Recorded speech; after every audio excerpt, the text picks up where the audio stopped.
Say hello. Hello. Alright. Earth.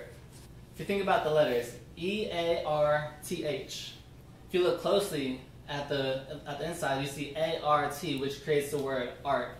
See, art is in Earth. If you take that out, you're left with E-H. It's nothing very interesting. It's kind of boring. See, I love all forms of art. Dance, music, poetry, photography, videography, you name it, and I can find love and appreciation for it. My question for you is graffiti an art form or is it vandalism? You see, William Harms, an online news journalist, conceived the idea that graffiti is the evolution of the ancient Egyptians' hieroglyphs. See, the ancient Egyptians turned to the walls as a way to convey messages of love, culture, stories, and events, and to pass through generations. And this has become the world's first written language. And even as children, we turn to the walls with crayons and markers on whatever we get our hands on and start like drawing on the walls to express how we feel. You see, with this being our first written language, you would think that society would idolize it, like praise it. But why does graffiti walk around with such a negative connotation? See, not all graffiti is made by thugs and hoodlums. Banksy once said, "We all die twice in this world. Once when you take your last breath. The second time is when your name is spoken out loud for the very last time." You see, we all must die once in this world. And that's inevitable. But if you can create art that surpasses your lifespan, then you are creating a legacy. Banksy has made his presence felt and known worldwide through advocating his graffiti art through, portraying messages of love, political corruption, government corruption. He was also able to break through society's barrier that they put on graffiti, and they started taking his pieces and selling them in art shows and art galleries across the world for millions of dollars. But that's ironic because Banksy created his art to be enjoyed by the public eye for free. See, he has never collected a dime off of the work that other people have sold of his. He says that he's given away thousands of his art, that are worth millions for free, because he doesn't feel like it's fair or that it's not right to trouser around in the cash while making art on world poverty. But how is this art even made? You see, most painted art, like on a canvas or wherever, is usually very technical. You could imagine a guy in a studio with very tranquil music, focused on each individual stroke, making sure of its perfection. But as a graffiti artist, your mind works best when you're paranoid. You see, you explore all the avenues and possibilities of the situation at high speed and perfect clarity.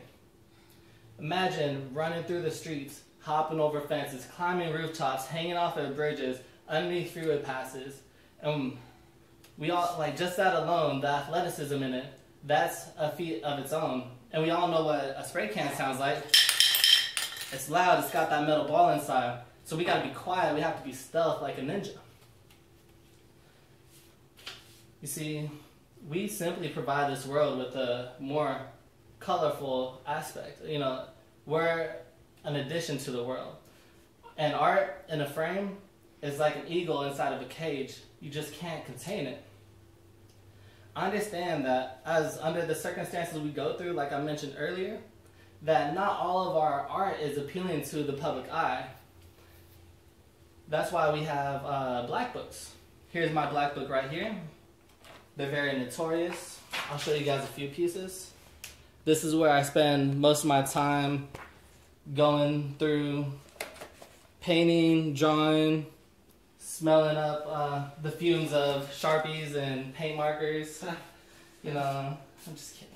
And on top of that, gangs have also adapted this art form. And so that's why it has a negative connotation, that the public just looks at it and correlates it with that, oh, look, it's gang related.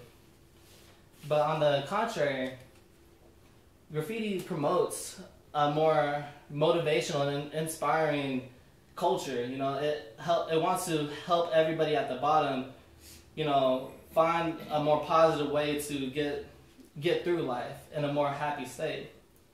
This is why free walls will benefit society. A free wall is a place where graffiti artists can legally paint, and I feel like this alone will have a lot of graffiti artists come, and not only graffiti artists, but public, come and see what graffiti and the culture is all about, and graffiti will gain a more acceptance into this world.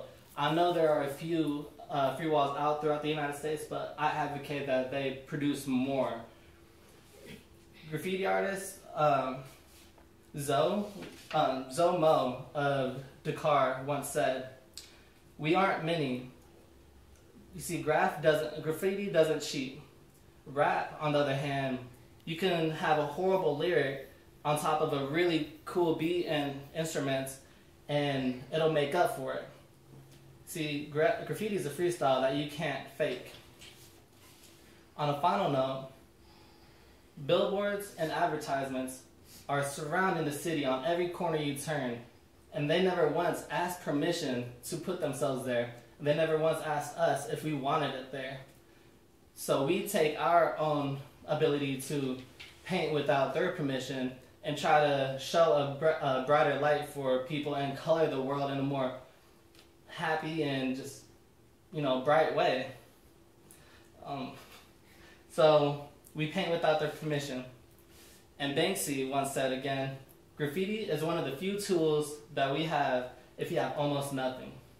Even if you don't paint a picture that'll cure world poverty, you can still make a man smile while he's having a piss."